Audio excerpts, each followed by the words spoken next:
Salam əziz dostlar. Bir abituriyent mesaj yazıb ki, polis akademiyasına qəbul olmaq üçün minimum neçə bal toplamalıyam? Yəni, neçə balla polis akademiyasına qəbul olmaq olar? Əziz abituriyentlər, bunun üçün dəqiq bir şey demək olmaz. Çünki bunu abituriyentlərin topladığı ballar təyin edir.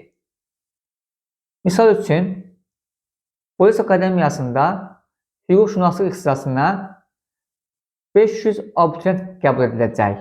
Bu deməkdir ki, ən yaxşı bal toplayan 500 abituriyent polis akademiyasında oxuyacaq. Amma köhnə illərə baxdığımızda, köhnə statistikaya baxdığımızda, əgər siz polis akademiyasında oxumaq istəyirsinizsə, ən aşağısı çalışın 460 üzəri, hətta 500 üzəri bal toplayın ki, qəbul olma şansınız çox olsun.